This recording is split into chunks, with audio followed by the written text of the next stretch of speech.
जय हिंद साथियों, पुनः स्वागत है जीके की एक और क्लास में।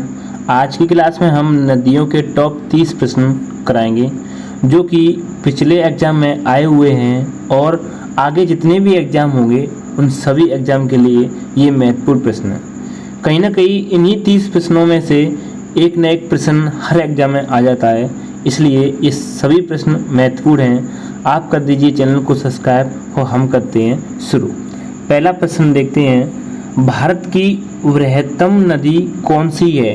तो भारत की वृहत्तम नदी है गंगा नदी को वृहत्तम नदी कहा जाता है।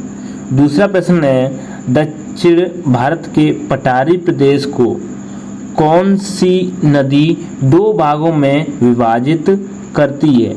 यानी दक्षिण भारत के पठारी प्रदेश को कौन सी नदी है जो कि दो भागों में विभाजित करती है? उसका नाम है नर्मदा नदी। कौन सी? नर्मदा नदी करती है दक्षिण भारत के पठारी प्रदेश को दो भागों में। जैसे ये रहा पठारी प्रदेश, तो इस तरह से ये अलग अलग करेगी। अगला है, दक्षिण भारत की नदियों में सबसे लंबी नदी है तो गोदावरी नदी है जो कि दक्षिण भारत में सबसे लंबी नदी है। दक्षिण भारत की नदियों में सबसे लंबी नदी गोदावरी है। ध्यान रखना, यहाँ पे दक्षिण भारत की पूछी जा रही है। अगला सवाल है,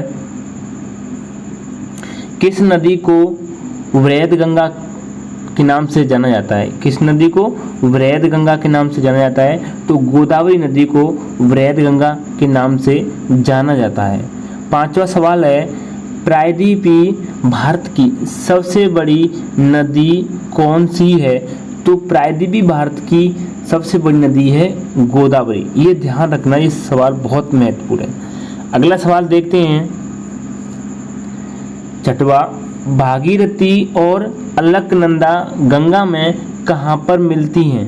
तो देवप्रयाग में मिलती हैं। जो भागीरथी और अलकनंदा नदी है जो कि गंगा में कहाँ पर मिलती हैं? देवप्रयाग में मिलती हैं भागीरथी और अलकनंदा। चैनल को सब्सक्राइब जरूर कर लें अगर नए हो चैनल पर। तो सातवां प्रश्न है, अमरकंटक में कौन सी नदी का उद्गम होता है? तो अमरकंटक में नर्मदा नदी का उद्गम होता है। ये भी सवाल बहुत बार पूछा गया है। आठवां सवाल देखते हैं, सभी की सभी प्रश्न इम्पोर्टेंट हैं। किस नदी को दक्षिण भारत की गंगा कहा जाता है? यानी कौन सी नदी है जिसे दक्षिण भारत की गंगा कहा जाता है? ये है कावेरी नदी है जिसे दक्षिण भारत की गंगा कहा जाता है। अगला सवाल है 9 वाला, गंगा नदी को बांग्लादेश में किस नाम से जाना जाता है? तो गंगा नदी को पद्मा के नाम से जानते हैं बांग्लादेश में। अगला सवाल देखते हैं 10 वाला, किस नदी को बिहार का शोक कहा जाता है? तो बिहार का शोक कहते हैं कोसी नदी को बिहार का शोक कहा जाता है। 11 वाला सवाल, किस नदी को बंगाल का शोक कहा जाता है? तो बंगाल का शोक कहते हैं दामोदर को और बिहार का शोक कहते हैं कोसी नदी। ये दोनों सवाल भी बहुत अच्छे सवाल है। अब देखते हैं इससे आगे 12 वाला सवाल है, ब्रह्मपुत्र नदी को तिब्बत में किस नाम से जाना जाता है? तो सांगपो के नाम से, किससे? सांगपो के नाम से जाना जाता है ब्रह्मपुत्र नदी को तिब्बत में। 13 वाला सवाल है, कावेरी नदी का उद्गम स्रोत है। उद्गम स्रोत कहाँ से है? ब्रह्मगिरी पहाड़ियों से होता है कावेरी नदी का उद्गम। अब देखते हैं 14 वाला सवाल है, कौन सी दो नदियों का उद्गम अमरकंटक से होता है? तो नर्मदा व सोन नदी है जिसका उद्गम अमरकंटक से होता है। 15 वाला सवाल है, मानस किस नदी की उपनदी है? तो मानस है जो ब्रह्मपुत्र नदी है उसकी उपनदी है। 16 वाला सवाल देखते हैं, चैनल को सब्सक्राइब जरूर कर लें और लाइक भी करते जाना। 16 वाला है, भारत की डेल्टा बनाने वाली नदियां हैं। तो कौन कौन सी हैं? कावेरी, गंगा, महानदी जो कि डेल्टा बनाती हैं। ध्यान रखना ये सवाल। ये सवाल कुछ इस तरह से भी पूछा जाता है सवाल में कि भारत की कौन सी नदी है, निम्नलिखित में से कौन सी नदी है जो डेल्टा बनाती है, तो कावेरी, गंगा, महानदी या कुछ ऑप्शन में ध्यान रखना। 17 वाला सवाल है, सुंदरवन डेल्टा का निर्माण करने वाली नदियां हैं, तो गंगा और ब्रह्मपुत्र है जो कि सुंदरवन डेल्टा का निर्माण करती हैं, ध्यान रखना ये भी सवाल महत्वपूर्ण है। 18 वाला सवाल देखते हैं, बेतवा नदी मिलती है तो यमुना से मिलती है बेतवा नदी। 19 वाला है, अरब सागर में गिरने वाली नदी है तो नर्मदा नदी है जो कि अरब सागर में गिरती है। 20 वाला सवाल देखते हैं, भारत और बांग्लादेश के बीच जिस नदी को लेकर विवाद है उस नदी का नाम क्या है। जो भारत और बांग्लादेश के बीच एक विवाद चल रहा है वो है तीस्ता नदी। कौन सी? तीस्ता नदी को लेकर विवाद है। 21 वाला सवाल, पणजी किस नदी पर अवस्थित है? किस नदी पर अवस्थित है? तो पणजी है वो मांडवी नदी पर अवस्थित है, स्थित है इसमें नाम। 22 वाला सवाल देखते हैं, प्रश्न, नासिक किस नदी के किनारे स्थित है? तो गोदावरी नदी के किनारे है नासिक।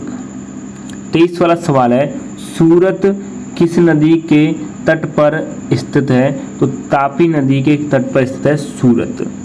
24 वाला सवाल देखते हैं, 24 वाला प्रश्न है, कालिंदी किस नदी का दूसरा नाम है? तो कालिंदी दूसरा नाम है यमुना का। किसका? यमुना का नाम है कालिंदी।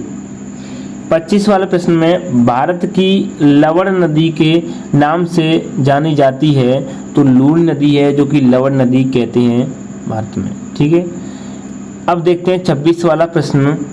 सभी की सभी प्रश्न महत्वपूर्ण हैं। तवा किसकी सहायक नदी है? तो नर्मदा की नदी है तवा, सहायक नदी नर्मदा की है। 27 वाला प्रश्न है, अयोध्या किस नदी के किनारे स्थित है? तो सरयू नदी के किनारे स्थित है अयोध्या। किसके? यानी सरयू नदी के किनारे।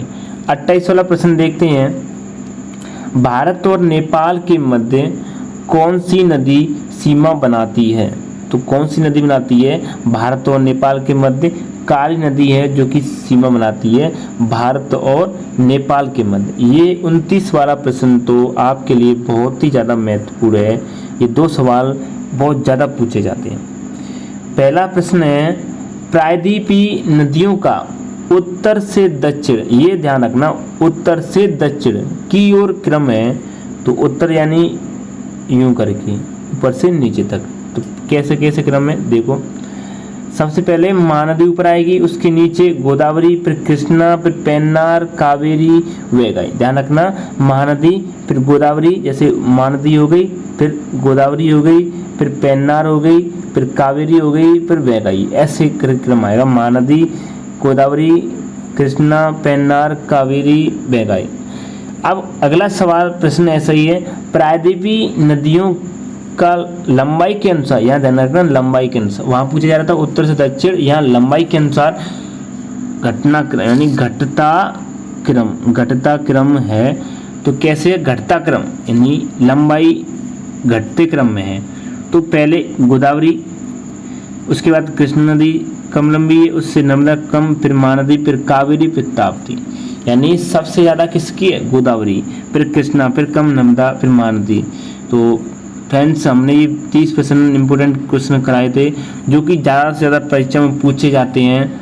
और इसी तरह की जीके क्लास के लिए हमारे चैनल को सब्सक्राइब जरूर कर लें, क्योंकि हम इम्पोर्टेंट क्वेश्चन की क्लास ही लेकर आते हैं।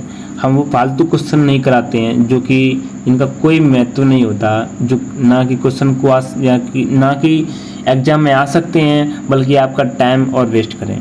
तो इसी तरह की क्लास हमारी आती रहेंगी। थैंक यू, मिलते हैं एक और क्लास में, तब तक चैनल को सब्सक्राइब जरूर कर लें।